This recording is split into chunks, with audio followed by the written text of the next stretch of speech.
শুরু করছি প্রাথমিক সহকারী শিক্ষক চতুর্থ ধাপ পর্যায় 2 2019 সালের ইংরেজি অংশের প্রশ্ন সমাধান। এইখানে আপনাদেরকে যেটা মনে রাখতে হবে, পুরো সমাধানে 20টা কোশ্চেন থাকবে। আজকের পুরো ক্লাসে কোশ্চেন থাকবে 20টি। আপনাকে ভাবতে হবে এটা একটা মডেল টেস্ট। সো চ্যালেঞ্জ থাকলো এই 20টা কোশ্চেনের মধ্যে কে কে 18টা প্রশ্ন সমাধান করতে পারেন। যদি 18টা পারেন তাহলে ভেবে নেবেন যে আপনার যোগ্যতা আছে, আর যদি 18-র নিচে তাহলে মনে করবেন আপনার জন্য প্রাইমারি চাকরি হচ্ছে না, দ্রুত পড়াশোনা করতে হবে। তো চলুন শুরু করি প্রথম প্রশ্নে। 1 নম্বর প্রশ্ন অত্যন্ত সহজ টাইপের কোশ্চেন। 2019 বুঝতে পারছেন, আজকে 25 সাল 26 সাল চলে আসছে, তার মানে আরো 6 বছর আগে কোশ্চেন গুলো কতটা সহজ হতে পারে। এখন সেইটাই যদি আপনারা না পারেন তাহলে কি করে হবে। ওকে, ইভা আপু অনেক ধন্যবাদ, শেয়ার করেছেন। রাজকুমারী ওয়ালাইকুম আসসালাম। তো চলে আসেন 1 নম্বর কোশ্চেন। 1 নম্বর কোশ্চেন বলছে কোনটি প্রেজেন্ট পারফেক্ট সেন্টেন্স। ওকে, তো প্রেজেন্ট পারফেক্ট টেন্সের প্রথমতই আমাদেরকে জানতে হবে গঠনটা কি। আমি মনে করি আপনারা জানেন, ঠিক আছে। গঠনগুলো কি? গঠন হচ্ছে আমরা জানি সাবজেক্ট প্লাস হ্যাভ অথবা হ্যাজ প্লাস ভার্বের past participle form plus dot dot অন্য যে কোনো কিছু থাকতে পারে। ওকে, শাফি বলছেন হচ্ছে আপনার গতদিন 19টা শিওর ছিল, আলহামদুলিল্লাহ অবস্থা ভালো আছে আপনার। ওকে, এখন বলেন এইটার উত্তর কি। 1 নম্বর প্রশ্নের উত্তর কি? 1 নম্বর কোশ্চেনের উত্তরটা হচ্ছে এই যে প্রেজেন্ট পারফেক্ট টেন্সের স্ট্রাকচার হ্যাভ অথবা হ্যাজ এর সাথে আরেকটা ভার্বের 3 নম্বর রূপ লাগবে। তো আপনি দেখেন এখানে শ্যাল হ্যাভ, এটা ফিউচার পারফেক্ট হবে না। এখানে হ্যাভ আছে, এখানে একটা V3 আছে, এইখানে হ্যাভ আছে, এরপরে কোনো ভার্ব নাই। এখানে সরাসরি হ্যাড আছে, কোনো হ্যাভ হ্যাজ নাই। তো নিঃসন্দেহে আপনি উত্তর পাচ্ছেন এই বি নাম্বার। এখন বি নাম্বারে যাদের কনফিউশন ছিল যে হ্যাভের পরে আবার হ্যাড, এইটা দেখতে যদি ওয়ার্ড লাগে, সেইটা বোঝার জন্যই আপনাকে এই প্রশ্নটা করা হয়েছে। প্রাথমিক সহকারী শিক্ষক হিসাবে আপনি স্টুডেন্টদেরকে এই জিনিসগুলো পড়াবেন, তো পড়ানোর সময় তো এই বেসিক নলেজটা থাকতে হবে। বেসিক নলেজটা থাকতে হবে না, যে এই হ্যাডটা আসলে আসে কোথা থেকে। দেখেন, হ্যাভ অথবা হ্যাজ হলো ভার্বের প্রেজেন্ট ফর্ম, যখন এগুলো নিজেই মেইন ভার্ব কাজ করে। এটার পাস্ট ফর্ম হচ্ছে হ্যাড এবং পাস্ট পার্টিসিপল ফর্মও হচ্ছে হ্যাড। তাহলে এইগুলো যখন হ্যাভ নিজেই মেইন ভার্ব হিসেবে কাজ করে, তখন এইটা হচ্ছে V1, এইটা হচ্ছে V2, আর এইটা হচ্ছে ভার্বের 3 নাম্বার রূপ। ওকে, মনে থাকবে। এখন আসি এই কোশ্চেনটাকে ঘুরিয়ে আপনার জন্য পরবর্তী পরীক্ষায় কিভাবে দিতে পারে। এটা ছাড়াও কিভাবে আপনার কাছে সরাসরি জিজ্ঞেস করবে যে হ্যাভের পরে এই যে এখানে হ্যাড ব্যবহার করবে, এই হ্যাডটি কোন ভার্ব, অথবা এই সেন্টেন্সটা দিয়ে আপনাকে জিজ্ঞেস করবে কোন টেন্স। কোশ্চেনটা উল্টে দিতে পারে, I have had the news, বললো এটা কোন টেন্স। মানে বিপরীত ভাবেও কোশ্চেনটা কিন্তু করতে পারে। So be careful. যেভাবেই দিক আমরা মনে রাখবো এই হ্যাড হচ্ছে নরমাল ভার্বের 3 নাম্বার, আর এই হ্যাড হচ্ছে অক্সিলারি ভার্ব প্রেজেন্ট পারফেক্ট টেন্সের। প্রেজেন্ট পারফেক্ট টেন্সের। আশা করি বুঝতে পারছেন। প্রশ্নটার উপরে অনেক বেশি করে কথা বলার মানে হলো আপনি যেন পরীক্ষা ভুল না করেন। দেখেন, আজকে একটা কোশ্চেন সলভ করতে যে 3টা মিনিট সময় দিলেন, এই 3টা মিনিট যেন নষ্ট না হয়। এই জন্য যখন সলভ করব তখন আপনি বারবার রিভাইজ দিবেন এবং চোখকে বারবার এটার সাথে অ্যাডজাস্ট করবেন। ঠিক আছে, আশা করি বুঝতে পারছেন। Question number 1 complete. এবার চলেন 2 নাম্বার। খেয়াল রাখেন কোন কোন অধ্যায় থেকে কোশ্চেন হচ্ছে। আজকের অ্যানালাইসিসে প্রথম দেখলাম আমাদেরকে টেন্সের চ্যাপ্টারটি পড়তে হবে। টেন্স, তো টেন্সের চ্যাপ্টারটা আমরা পড়বো ইনশাআল্লাহ। টেন্সের চ্যাপ্টারটি পড়বেন, টেন্সের অধ্যায়টি পড়বেন। 2 নাম্বার প্রশ্নে বলা হচ্ছে সিনোনিম ফর ম্যাগনিফিসিয়েন্ট। ম্যাগনিফিসেন্ট এর সিনোনিম কি? ম্যাগনিফিসেন্ট, ম্যাগনিফিসেন্ট এর সিনোনিম কি? ম্যাগনিফিসেন্ট, ম্যাগনিফিসেন্ট কথাটার মানে, তার মানে ভোক্যাব থেকে কোশ্চেন, কিন্তু এখানে অলরেডি লিখে দিয়েছি। চমৎকার বা জাঁকজমকপূর্ণ, বা এটাকে আমরা বলতে পারেন জাঁকজমকপূর্ণ, বা যেটাকে আপনারা বলেন হচ্ছে জাকালো, জমকালো, এরকম বলা যেতে পারে। তো এই শব্দটা নরমালি কোন পার্টস অফ স্পিচ, এইখানে দিয়েছে সিনোনিম কি ম্যাগনিফিসেন্টের, কিন্তু আপনাকে আসন্ন পরীক্ষায় দিবে এইটা কোন পার্টস অফ স্পিচ। দেখেন কোশ্চেনের ধরনটা চেঞ্জ করে দিবে। পরীক্ষক কোশ্চেনটা হাতে নিয়ে একই প্রশ্নকে একটু মডিফাই করে আপনার জন্য উত্তর প্রশ্ন করবে। তো জিজ্ঞেস করবে ম্যাগনিফিসেন্ট কোন পার্টস অফ স্পিচ, মনে রাখবেন এটা কোন parts of speech, adjective, adjective. Okay, তো ম্যাগনিফিসেন্ট কথাটার মানে চমৎকার বা জাঁকজমকপূর্ণ। এইটার নরমাল উত্তর যদি কেউ না বুঝে তারা মনে করবে বিউটিফুল, কিন্তু আসলে এটার এক্সাক্ট অ্যান্সার হচ্ছে স্প্লেন্ডিড। Splendid, clear? স্প্লেন্ডিড মানেও জাঁকজমকপূর্ণ বা জাঁকালো। বিউটিফুল মানে নরমালি যেটা সুন্দর, নরমালি যেটা সুন্দর, ক্লিয়ার? আচ্ছা, আরেকটা বলছে যে ইন্টারেস্টিং, ইন্টারেস্টিং মানেও আনন্দদায়ক বা অনেক ভালো বোঝাতে ব্যবহার করা যায়। ইমপ্রেসিভ, ইমপ্রেসিভ মানে হচ্ছে যেটা আপনি বলবেন কি অভিভূতকরণ, বা যেটাকে আপনি বলতে পারেন ইমপ্রেসিভ হয়ে যাওয়া, কারো প্রতি আকৃষ্ট হয়ে যাওয়া।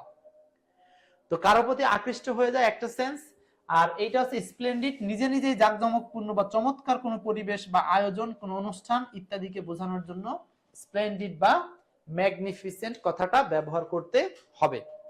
ওকে, চলে আসেন তাহলে আমরা 2 নাম্বার প্রশ্ন কার কার হয়েছে জানি না। 2 নাম্বারটা এ বলেছেন অনেকেই, শফিকান, নাজিম, আলহামদুলিল্লাহ, ওয়ালাইকুম আসসালাম। তো ঠিক আছে, 2 নাম্বারটা কমপ্লিট, পারবেন আশা করি। চলেন চলে যাব পরের কোশ্চেনে। 3 নাম্বার, 3 নাম্বারে বলছে I would like dash information please.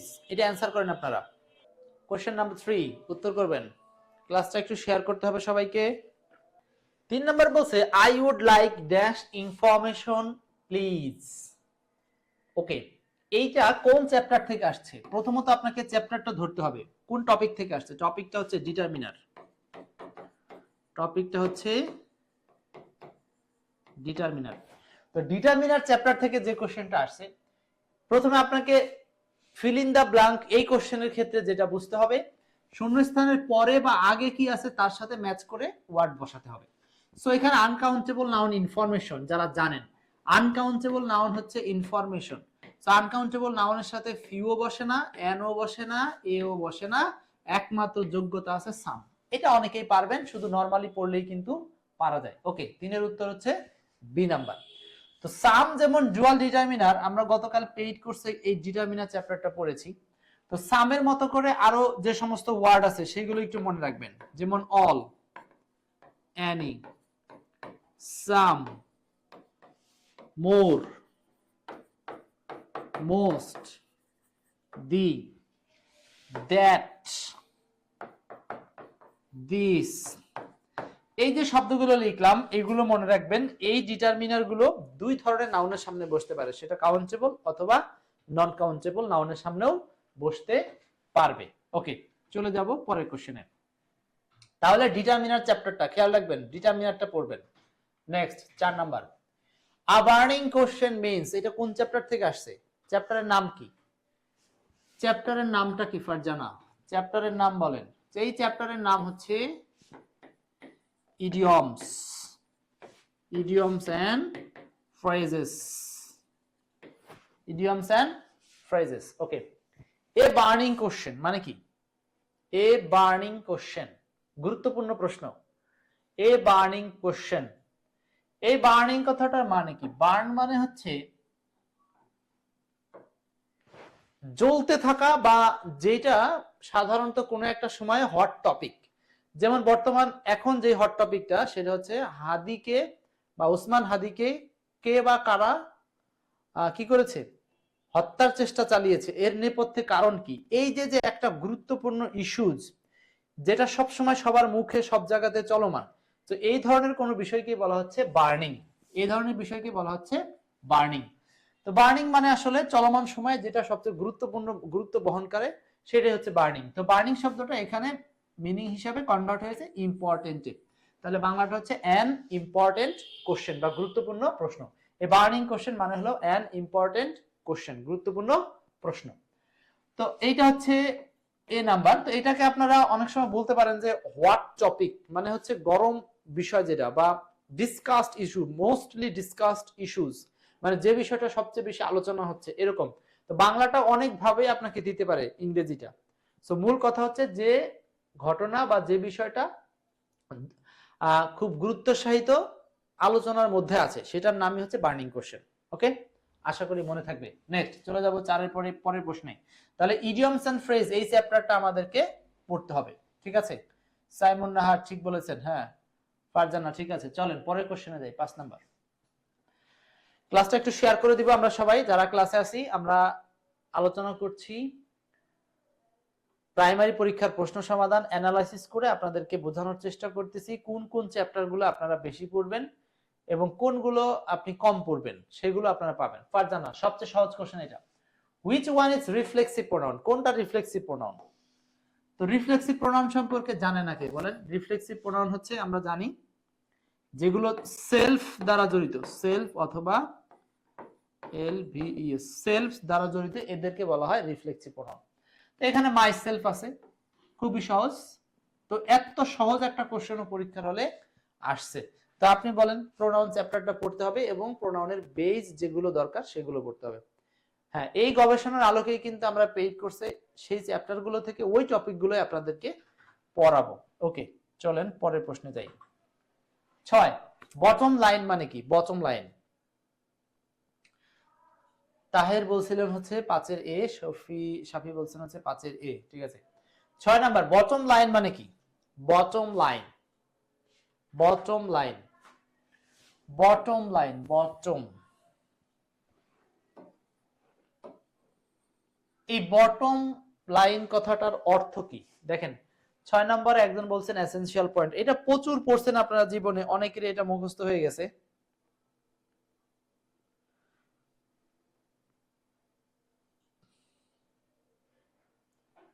Bottom line, দেখেন বটম লাইন কথাটার মানে হলো এসেনশিয়াল পয়েন্ট, এসেনশিয়াল পয়েন্ট বা গুরুত্বপূর্ণ যে বিষয়, একই কিন্তু।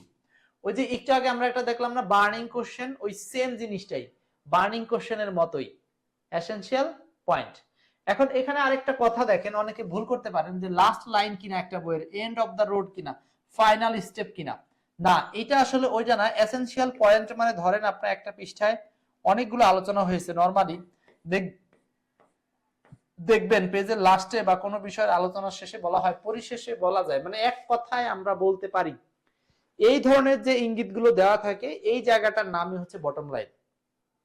মানে যেখানে পুরো বিষয়টা সারমর্ম করা হয়, অথবা ওই যে বিভিন্ন বিজ্ঞাপনের নিচে বলে শর্ত প্রযোজ্য, ওইটাই হচ্ছে মনে করেন বটম লাইন, গুরুত্বপূর্ণ একটা পয়েন্ট, এসেনশিয়াল পয়েন্ট, যেটাকে আমরা বলবো হচ্ছে বটম লাইন। তাহলে ইডিয়মস এন্ড ফ্রেজ থেকে দুইটা কোশ্চেন পেলাম, একটা ছিল বার্নিং কোশ্চেন, আরেকটা হচ্ছে বটম লাইন, খুব গুরুত্বপূর্ণ। সো প্রাইমারির জন্য আপনারা এই ইডিয়মস এন্ড ফ্রেজ চ্যাপ্টারটা পড়বেন, এক্সপার্ট ইংলিশ থেকে পড়ে নেবেন। 7 number, what is the noun form of deny? Deny শব্দের নাউন ফর্ম কি? ডিনাই শব্দের নাউন ফর্ম কি? ডিনাই চলছে প্রাথমিক সহকারী শিক্ষক নিয়োগ 4র্থ ধাপ পর্যায় 2019 সালের কোশ্চেনের সমাধান। বলছে what is the noun form of deny? Deny শব্দের নাউন কি? সাইমন, ডিনাই শব্দের নাউন কি? ডিনাই, ডিনাই শব্দের নাউন হচ্ছে ডিনাই, এই যে ডিনায়াল, ডিনায়াল, উত্তর হচ্ছে ডি নাম্বার। তো এই চ্যাপ্টারটার নাম কি? এই চ্যাপ্টারটার নাম হচ্ছে interchange of parts of speech, interchange of parts of speech. Deny থেকে ডিনায়াল, ডিনাই থেকে ডিনায়াল, ডিনাই হচ্ছে অস্বীকার করা, যেটা হচ্ছে আমরা জানি ভার্ব ওয়ার্ড, আর সেখান থেকে তৈরি হয়েছে নাউন ওয়ার্ড ডিনায়াল। তো পরীক্ষার হলে এটাকে উল্টিয়েও দিতে পারে যে ডিনায়াল থেকে কোন শব্দটা ভার্ব, সেটা হবে ডিনাই, ডিনাই হচ্ছে ভার্ব আর ডিনায়াল হচ্ছে নাউন। তো এটা বাংলা কি? বাংলাটা হচ্ছে, এটা আপনি মিনিংটা বুঝবেন না, এই ডিনাই মানে অস্বীকার করা, বাংলাটা হচ্ছে অস্বীকার করা। তো এখান থেকে এটার বাংলাটা হচ্ছে নরমালি আপনি বলবেন অস্বীকার, নরমালি বলবেন অস্বীকার। ওকে, তো ক্লিয়ার? 7 নাম্বারটা গুরুত্বপূর্ণ। তাহলে আমরা পড়বো interchange of parts of speech এই চ্যাপ্টারটা। নেক্সট কার কার হয়েছে সবাই কমেন্টস করতে থাকেন। 8, which one is always used as singular? ওকে, তার মানে এই চ্যাপ্টারটা হলো নাম্বার চ্যাপ্টার থেকে আসছে। নাম্বার কোন চ্যাপ্টার? নাম্বার। নাম্বার চ্যাপ্টার থেকে আসছে। Number. which one is always used as singular? নিচের কোনটা সবসময় সিঙ্গুলার, মানে সর্বদা সিঙ্গুলার নিচের কোনটা?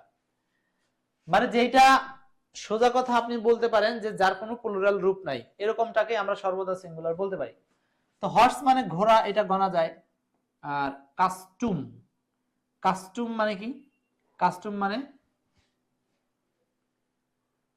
কাস্টমস মানে শুল্ক, আর এই কাস্টম মানে প্রথা, প্রথা বা রীতি, প্রথা বা রীতি।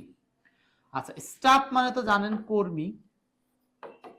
তাহলে এখানে ব্রেড মানে আমরা জানি হচ্ছে রুটি। তো এই ব্রেড শব্দটি হচ্ছে আনকাউন্টেবল সেন্স। ব্রেড, ব্রেড শব্দটি আনকাউন্টেবল নাউন বিধায় এটিকে আমরা অলওয়েজ সিঙ্গুলার হিসাবে ট্রিট করব। যত আনকাউন্টেবল নাউন আছে সেন্টেন্সে যদি ভার্বের পূর্বে বসে বা সাবজেক্ট হিসাবে ট্রিটমেন্ট দিতে হয় তাহলে সেটার নাম হলো সিঙ্গুলার, সেটার নাম সিঙ্গুলার।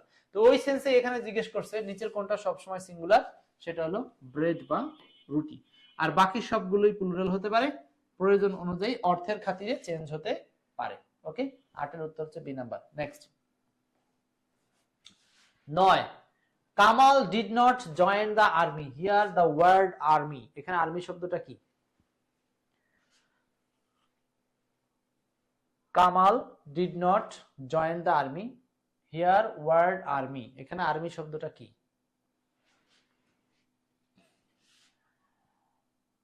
আর্মি শব্দটা আমরা জানি এটা হচ্ছে সমষ্টি বুঝাতে, সমষ্টি বুঝাতে এটা একটা কালেকটিভ নাউন। সমষ্টি বুঝাতে কালেকটিভ নাউন, সমষ্টি বুঝাতে collective noun. Kamal did not join the army, Kamal আর্মিতে জয়েন করেনি। সো এখানে আর্মি শব্দটা কালেকটিভ সেন্স অনুযায়ী কালেকটিভ নাউন, সমষ্টিবাচক অর্থে কালেকটিভ নাউন। তাহলে আমরা এইটা কোন চ্যাপ্টার থেকে কোশ্চেনটা পেলাম? এটা হচ্ছে নাউন চ্যাপ্টার। তো আমাকে নাউন চ্যাপ্টার পড়তে হবে, এবং নাউন চ্যাপ্টারের কোন পার্টটা বেশি পড়তে হবে? নাউন সংক্রান্ত, কালেকটিভ নাউন সংক্রান্ত। এর আগে দেখেছি কমন, কালেকটিভ, প্রপার, ম্যাটেরিয়াল, এই 4 প্রকার নাউনই আপনাকে পড়তে হবে। কমন, কালেকটিভ, প্রপার, ম্যাটেরিয়াল এইগুলো। এছাড়াও অ্যাবস্ট্রাক্ট থেকেও প্রচুর উদাহরণ প্রাইমারিতে আসছে। আপনাদেরকে আমি এর পূর্বে দেখাইছি যে মোটামুটি 42টার মতো কোশ্চেন ছিল এই নাউন চ্যাপ্টার থেকে। সো নাউন চ্যাপ্টার আপনাকে পড়তে হবে, নাউন চ্যাপ্টার পড়তে হবে। চলেন যাই পরের প্রশ্নে। 10 number, the study of religion is. Religion, religion is, religion মানে কি? রিলিজিয়ন মানে হলো ধর্ম। ওকে, ধর্ম সংক্রান্ত যে পড়াশোনা সেই অধ্যয়নটাকে কি বলা হয়? ধর্ম নিয়ে যে আলোচনা বা ধর্ম সংক্রান্ত যে জ্ঞান সংক্রান্ত বিদ্যা সেটাকে আমরা বলি থিওলজি। তো থিওলজির বাংলা হচ্ছে ধর্মতত্ত্ব।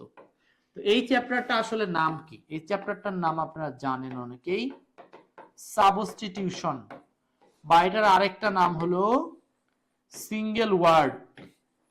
সাবস্টিটিউশন আর সিঙ্গেল ওয়ার্ড এই চ্যাপ্টার থেকে এই কোশ্চেনটা আসছে। তো সাবস্টিটিউশন চ্যাপ্টার আপনারা পড়বেন, যেখানে মোটামুটি 300-র মতো নতুন নতুন ওয়ার্ড দেওয়া আছে যেগুলো খুব প্রয়োজন।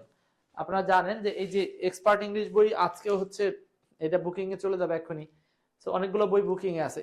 যারা প্রাইমারির জন্য লাস্ট ভিউ দিতে চান এখানে সাজেশন করা আছে কি পড়বেন। যাদের কাছে বইটা আছে সাজেশনটা ফলো করে পড়বেন ইনশাআল্লাহ। তাতে আপনার এই পুরো বই থেকে 200-300 পেজ পড়া হবে।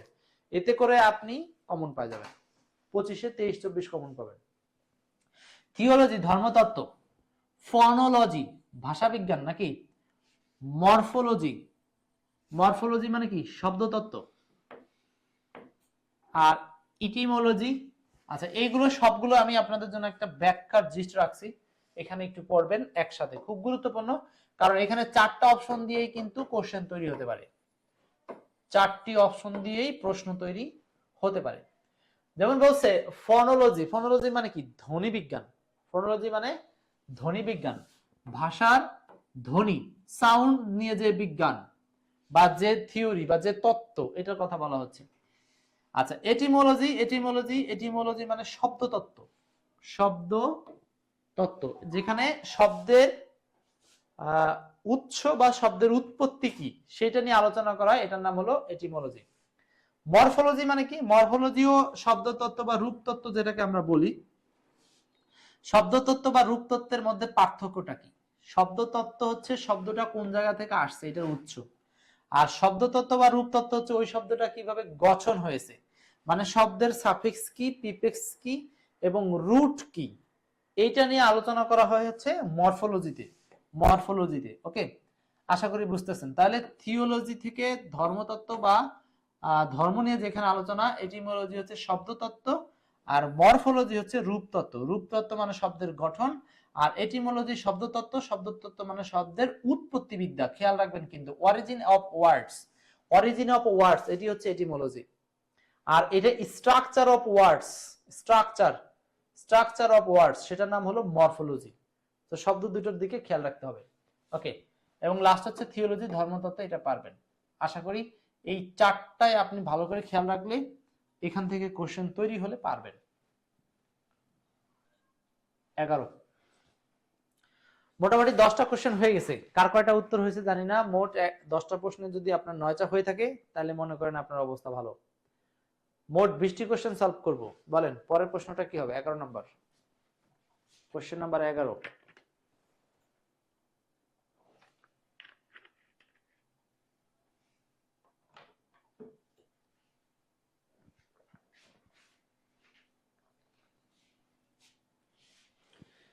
এগারো নম্বরে বলছে let the book be read by you.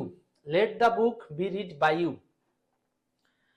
Let the book be read by you বাক্যের অ্যাক্টিভ ফর্ম কি? আচ্ছা, এটা ভয়েস চেঞ্জ থেকে আসা একটা কোশ্চেন। Voice change. সো এখানে দেখেন উত্তর হবে সি নাম্বার। কারণ এটা আপনি বিপরীত ভাবে চিন্তা করবেন। যারা অ্যাক্টিভ প্যাসিভের ক্ষেত্রে প্যাসিভ অপশনটা উপরে দেওয়া থাকবে তাদের কাজ হবে আপনি অপশন থেকে উল্টো দিকে চিন্তা করবেন, তাহলে দেখবেন সঠিক উত্তর পেয়ে গেছেন। সো এটা একটা ইম্পারেটিভ সেন্টেন্স, আর ইম্পারেটিভ সেন্টেন্সের প্যাসিভ করার সিস্টেম হচ্ছে লেট প্লাস অবজেক্টটা হয়ে যায় subject plus be plus let plus object plus subject plus be plus ভি3 প্লাস ডট ডট। এখন দেখেন এখানে রিড হচ্ছে মেইন ভার্ব, তো মেইন ভার্ব দ্বারা একটা সেন্টেন্স শুরু হওয়া মানে এটা হলো ইম্পারেটিভ সেন্টেন্স। তো ইম্পারেটিভ সেন্টেন্সে আমরা লেট দ্বারা প্যাসিভ শুরু করব। তো এখানে লেট দ্বারা প্যাসিভ আছে। এরপরে অবজেক্ট হয়ে যাবে সাবজেক্ট।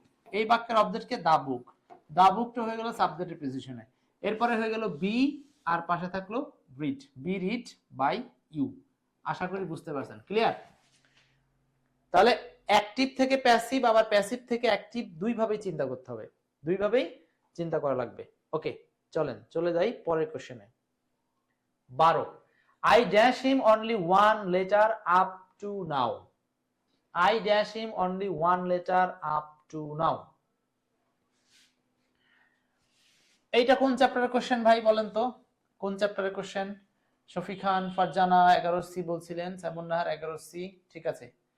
আচ্ছা 12 নাম্বারটা I dash him only one letter up to now. I dash him only one letter up to now.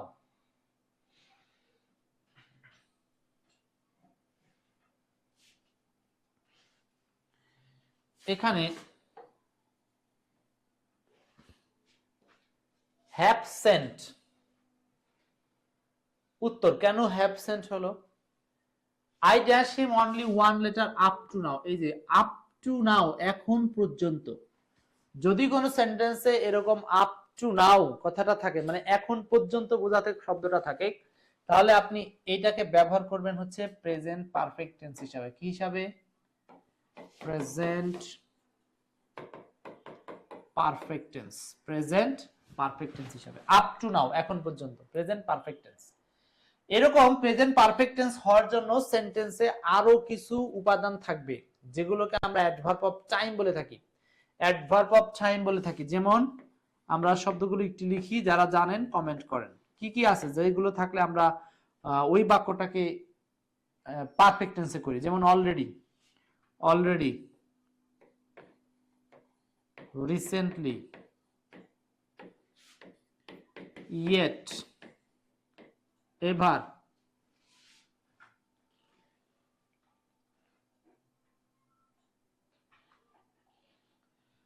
Just, just now ইত্যাদি। এইগুলো থাকা মানে আপনি ওই সেন্টেন্সটাকে করবেন হচ্ছে present perfect tense, present perfect tense, ঠিক আছে। সো এটার উত্তর হবে প্রেজেন্ট পারফেক্ট টেন্সের স্ট্রাকচার এই যে হ্যাভ সেন্ট। দেখেন আমরা শুরুর দিকে কিন্তু প্রেজেন্ট পারফেক্ট টেন্সের একটা স্ট্রাকচার অনুযায়ী একটা সেন্টেন্স খুঁজেছিলাম, আর এখানে সরাসরি শূন্যস্থান পূরণ করতে দিয়েছে। তাহলে দেখেন প্রেজেন্ট পারফেক্ট টেন্স থেকে দুইটা কোশ্চেন আসছে, তো একটা প্রাইমারিতে প্রেজেন্ট পারফেক্ট টেন্স থেকে দুইটা কোশ্চেন আসছে। সো আপনাকে এই টেন্সের জায়গা থেকে পারফেক্ট টেন্সটাকে পড়তে হবে, তারপরে পাস্ট ইনডিফিনিট টেন্সটাকে পড়তে হবে, এরপরে আপনাকে পড়তে হবে হচ্ছে পাস্ট কন্টিনিউয়াস টেন্সটাকে পড়তে হবে। হ্যাঁ, এই মোটামুটি 4-5টা টেন্স বাছাই করে পড়লে আপনি টেন্সের চ্যাপ্টার শেষ মনে করতে পারেন। ওকে, এই হলো 12টা কোশ্চেন গেল। চলে যাচ্ছি পরের কোশ্চেনে। 13 নাম্বার, কোন বানানটি শুদ্ধ? এই পুরো কোশ্চেনে আপনি স্পেলিং থেকে দুইটা কোশ্চেন পাবেন, এটা একটা আর লাস্টে 20 নাম্বার একটা পাবেন। তো এই যে স্পেলিং থেকে যে কোশ্চেনগুলো আসছে, স্পেলিং আপনারা বড় জোর কয়টা পড়বেন? 200 থেকে 250টা স্পেলিং পড়বেন, এই এক্সপার্ট ইংলিশ বইতে অলরেডি দেওয়া আছে সেগুলো। তো স্পেলিং যখন আপনারা পড়বেন সেগুলোর কিভাবে মনে রাখবেন, এটার জন্য যেটা করতে হয় ডিভাইড রুল ফলো করতে হয়। ডিভাইড রুল মানে বানানটাকে স্লেবল অনুসারে ভেঙে ভেঙে উচ্চারণ করা, বানানটাকে স্লেবল অনুসারে ভেঙে ভেঙে উচ্চারণ করা। তো এটা অ্যান্সার হবে প্যারালেল, এটার উত্তর হবে প্যারালেল। প্যারালেল কোন বানানটি শুদ্ধ? প্যারালেল, প্যারালেল বানানটি হচ্ছে শুদ্ধ। ওকে, অ্যাডজেক্টিভ নাউন ভার্ব হিসাবে ব্যবহৃত হয় এই প্যারালেল শব্দটি। প্যারালেল শব্দটি কি কি হিসাবে ব্যবহার করা? অ্যাডজেক্টিভ, তারপরে নাউন, এছাড়াও ভার্ব। সো আমরা একটু দেখে নেই, কারণ এটা একটু জরুরি প্রয়োজন মনে করেছি, এই জন্য আলোচনা করছি। খেয়াল করেন 1 number, the two roads are parallel. এটা প্যারালাল উচ্চারণ হয়, আবার প্যারালেলও উচ্চারণ হয়, দুইটাই উচ্চারণ করা যায়। আচ্ছা, তো প্যারালেল এখানে এইটা এখানে কোন পার্টস অফ স্পিচ হিসেবে আছে? এটা এখানে অ্যাডজেক্টিভ। সো ভবিষ্যতে আপনাকে এই শব্দটা সেন্টেন্স আকারে তৈরি করে দিয়ে জিজ্ঞেস করতে পারে যে এটা কোন পার্টস অফ স্পিচ। তো দুটি রাস্তা সমান্তরাল, the two roads are parallel বা প্যারালাল। ওকে, আমরা আরো কয়েকটা উদাহরণ দেখব। যেমন 2 নাম্বার বলছে his life runs parallel to mine. তার জীবন আমার জীবনের মতোই চলে। হিজ লাইফ তার জীবন, রানস চলে, প্যারালাল টু মাইন আমার মতোই, প্যারালাল টু মাইন আমার মতোই চলে। ওকে, তো 2 এর বিষয়টা ক্লিয়ার। তাহলে এখানে প্যারালাল টু, এইখানকার প্যারালালটি কি? এইটাও এখানে নাউন আকারে ব্যবহার হয়েছে, এটা আকারে নাউন আকারে ব্যবহার হয়েছে। Okay, 3 number, draw two parallel lines. বলছে দুইটা প্যারালাল লাইনস আঁকো। এখানে প্যারালাল শব্দটা অ্যাডজেক্টিভ, প্যারালাল অ্যাডজেক্টিভ। ও এখানে এইটা নাউন না, সরি, এই প্যারালালটা আসলে adverb. Adverb. Draw two parallel lines বলছে কি আঁকো দুইটা প্যারালাল লাইন, দুইটা সমান্তরাল লাইন। তো এই যে প্যারালাল শব্দের সাথে বিভিন্ন ব্যবহার দিলাম, এগুলো আপনাদের পরীক্ষার জন্য খুব গুরুত্বপূর্ণ, কারণ এগুলো ওই জন্য বিশ্লেষণ করেছি। এখন কিন্তু পরীক্ষকরা বিগত সালের কোশ্চেন দেখে কোশ্চেন তৈরি করে, বাট হুবহু কোশ্চেন না দিয়ে ওইখান থেকে নতুন কোশ্চেন তৈরি করে, সৃষ্টি করে। সো এই জন্য কোশ্চেনের ভিন্নতা আসে। সো আপনাদের উচিত হবে বিগত সালের কোশ্চেনগুলোকে এইভাবে গবেষণা করে পড়ে তারপর পরীক্ষার হলে যাওয়া। এবং 14 নম্বর প্রশ্নটা আসছে ন্যারেশন থেকে। 14 নম্বর আসছে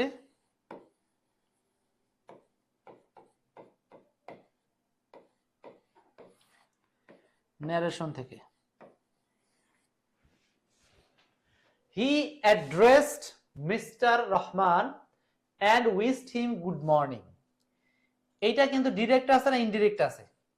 14 আছে হলো অলরেডি ইনডিরেক্টে, যেহেতু অ্যাড্রেসড আছে ইনডিরেক্ট। তো আমাকে ডিরেক্ট খুঁজতে হবে। ডিরেক্ট ন্যারেশন মানে ইনভার্টেড কমা দিয়ে যেটা থাকে। সো এটার অ্যানসারটা কি? একজন বলছেন হি অ্যাবেইড গুড মর্নিং মিস্টার রহমান। না, এটা অ্যানসার হবে না, অ্যানসার হবে বি নাম্বার। অ্যানসার হবে বি নাম্বার। বি নাম্বারও কি অ্যানসার হয়? He said good morning mister Rahman, he said good morning to mister Rahman. Answer হবে এ নাম্বার। এ আর বি এর মধ্যে আসলে পার্থক্যটা কি দেখেন, এখানে এ আর বি এর পার্থক্য শুধু টু, টু বসবে না। মনে রাখবেন, কাউকে অভিবাদন জানানোর ক্ষেত্রে আপনি তার সম্পর্কে গুড মর্নিং, গুড ইভিনিং বা আপনি তার কাছ থেকে শুভ সূচনামূলক যা বলবেন সেইটা বোঝানোর জন্য আমাদেরকে ব্যবহার করতে হবে অ্যাড্রেস করলেন, এটা এখানে যে কোনো একটা ওয়ার্ড বসে, বাট এইদিকে হবে wished good morning. Good morning, good morning থেকে যাবে, শুধুমাত্র উইশড কথাটা যোগ হবে। সো এইগুলোর ক্ষেত্রে আসলে অনেক সময় এটা হুবহু সামগ্রিক রুলসে কাজ করে না, এটা আপনাকে দেখে দেখেই অনেকগুলো প্রশ্নের অপশন থেকে একটা সঠিক উত্তর চুজ করতে হয়। ঠিক আছে, তো এই ছিল 14 নাম্বার। চলেন চলে যাই পরের প্রশ্নে। 15, 16। 15, 16। 15 নাম্বার বলছে করিম অ্যাজ ওয়েল অ্যাজ রহিম, করিম এবং রহিম ড্যাশ প্রেজ। আচ্ছা, প্রশংসা, এরপরে মাঝখানে একটা ভাত দিছে। 16 নাম্বার বলছে the child cried for dash mother, শিশু তার মায়ের জন্য কান্না করছে, কান্না করলো বা কান্না করছিল, করলো। এখন এখানে আমরা প্রথমটা এই জায়গাতে কি করব অ্যান্সার, এটা কি করব বলেন, আপনাদের কাছ থেকে উত্তরটাকে শুনি। 15, 16 কি করব অ্যান্সার?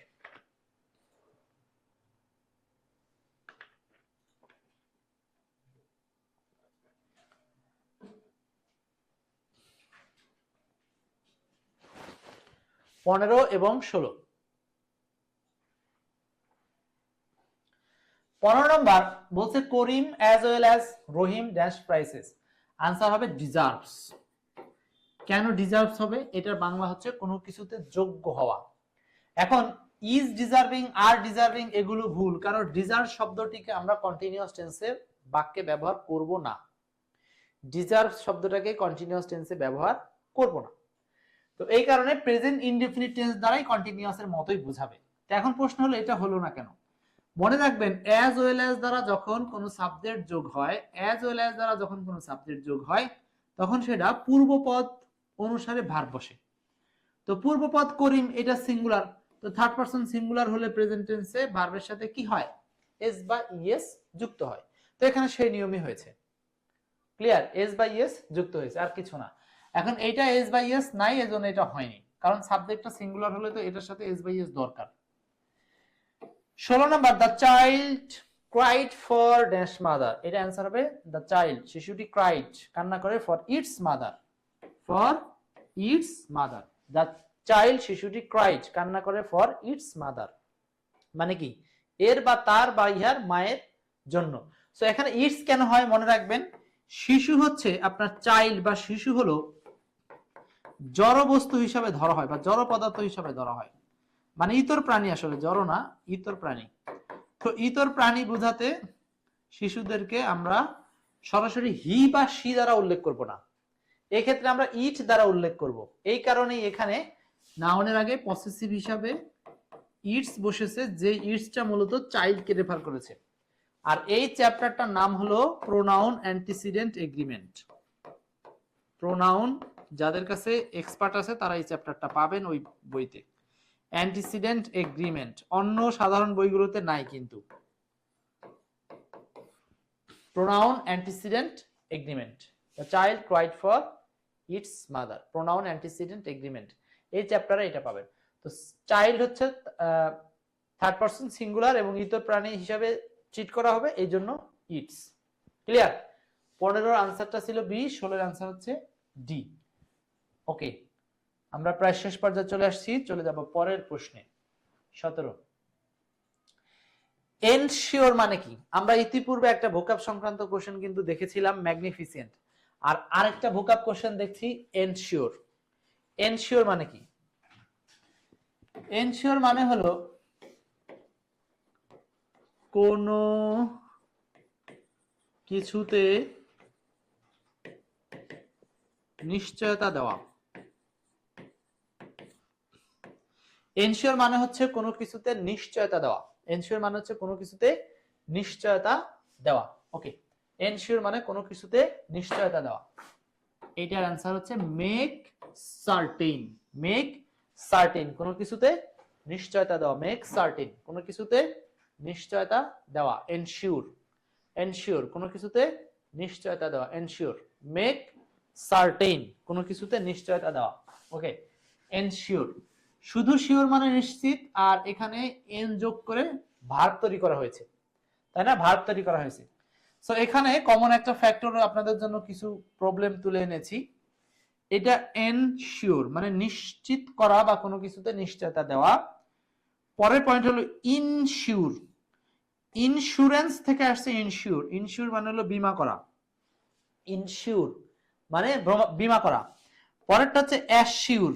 অ্যাসিওর আরেকটা শব্দ। আশ্বাস দেওয়া মানে কোনো কিছু করতে চান সেই বিষয়ে আপনি কাউকে ভবিষ্যতের জন্য আশ্বাস দিলেন।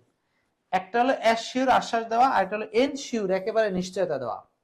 আর মাঝখানে রয়েছে ইনশিওর মানে হলো বীমা করা। তো এই তিনটা শব্দ পাশাপাশি আপনি মনে রাখার চেষ্টা করেন, কারণ এগুলো যে কোনো ভাবে পরীক্ষার হলে চলে আসতে পারে। ঠিক আছে, ব্যাখ্যাগুলো খুব গুরুত্বপূর্ণ কিন্তু। চলে গেলাম 17 number complete. Question number 18। Farzana বলছিলেন বি নাম্বার 17, সাইমন বলছিলেন 15 B. Okay, 18 number at home এর মানে কি? এট হোম,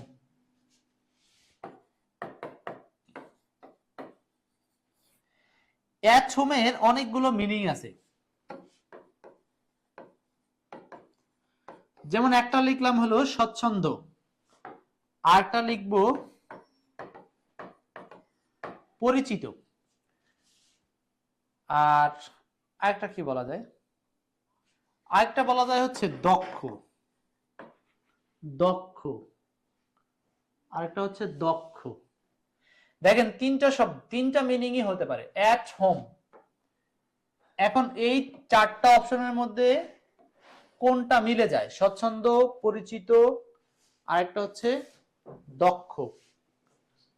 স্বচ্ছন্দ, পরিচিত, আরেকটা হলো দক্ষ। স্বচ্ছন্দ, পরিচিত, আরেকটা হলো দক্ষ। এখানে অ্যান্সারটা হবে ফ্যামিলিয়ার উইথ। ফ্যামিলিয়ার উইথ মানে হলো দক্ষ। ফ্যামিলিয়ার উইথ 18 নাম্বার অ্যান্সার হবে ডি, ফ্যামিলিয়ার উইথ, দক্ষ। দক্ষ বা এখানে দক্ষ অর্থে ফ্যামিলিয়ারের সাথে আরো ভালো মিনিং হলো পরিচিত বা জানাশোনা, আগে থেকেই চিনে, এরকম অর্থে। আর স্বচ্ছন্দ, স্বচ্ছন্দ হচ্ছে এটা কেন বসে, অনেক সময় দেখবেন যে এটার মিনিং দেখা যায় যে ফিল ইজি, ইজি সহজ মনে করে, এরকমটা মিনিং থাকবে, তখন সেটা মিনিং হলো স্বচ্ছন্দ। ঠিক আছে, আচ্ছা এই ফ্রেজটার ত্রিমুখী মিনিং আছে আর কি, খেয়াল রাখেন আপনারা অর্থটা।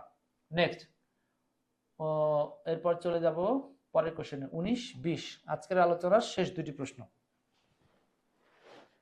19 নম্বর বলছে ব্ল্যাক এন্ড ব্লু। খুব ভালো, এটা সবাই জানেন। হ্যাঁ, মানে কালো এবং নীল। কালো এবং নীল মানে হচ্ছে উত্তম মধ্যম দেওয়া, মানে কি প্রহর করা, মারা, প্রহর, প্রহর করা। 20 নাম্বার কোনটি শুদ্ধ বানান? রেমিটেন্স, রেমিটেন্স কোনটা শুদ্ধ বানান? রেমিটেন্স কোনটি শুদ্ধ বানান? 1 নাম্বার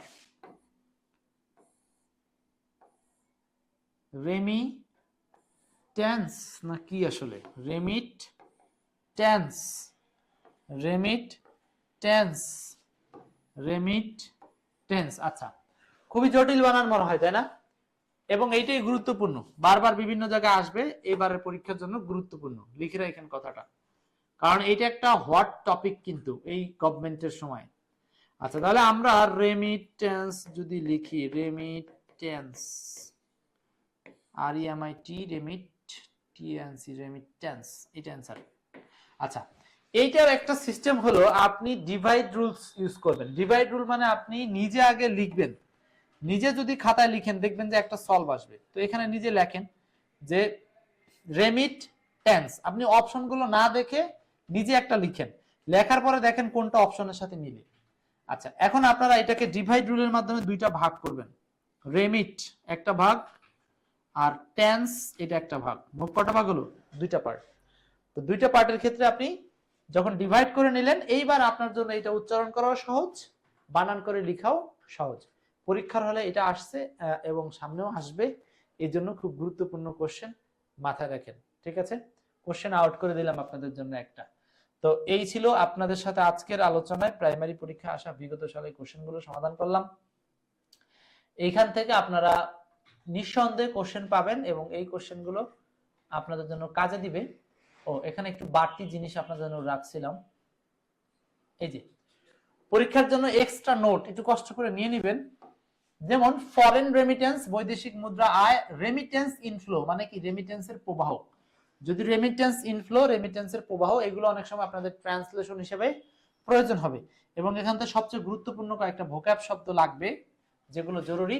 রেমিটেন্স মানে আমরা জানি প্রবাসী আয় বা বিদেশ থেকে যে টাকাটা আসে। রেভিনিউ, রেভিনিউ মানে রাজস্ব বা সরকার যেটা দেশের মধ্যে থেকে ট্যাক্স নিয়ে ইনকাম করে বা আয় করে, ট্যাক্স বা অন্যান্য মাধ্যমে। বাজেট, বাজেট মানে আয় ব্যয়ের হিসাব, এটা জানেন। সাবসিডি মানে ভর্তুকি, সাবসিডি বানানটা খেয়াল করবেন, SUB, subsidy, SI DY. Subsidy মানে কি? ভর্তুকি বা সরকারি সহায়তা যেটাকে বলা হয়। ইনফ্লেশন মানে হলো মুদ্রাস্ফীতি, এটা জানেন। ডিফ্লেশন মানে হলো মূল্য হ্রাস, ডিফ্লেশন মানে মূল্য হ্রাস। ওকে, এই 6টা পয়েন্ট মনে রাখেন, 6টা ভোক্যাব দিলাম, এই ভোক্যাব গুলো থেকে আপনি সরাসরি প্রশ্ন পেয়ে যাবেন। বিশেষ করে সাবসিডি আর হলো এই রেমিটেন্স, আর একটা আছে ইনফ্লেশন, ডিফ্লেশন, এগুলো ভোকাবুলারি হিসাবে আসে। ঠিক আছে, আজকের আলোচনা আপনাদেরকে বোনাস দিয়ে শেষ করেছি। ভালো থাকেন সবাই। এক্সপার্ট ইংলিশের সাথে থাকার জন্য অনেক ধন্যবাদ জানাচ্ছি।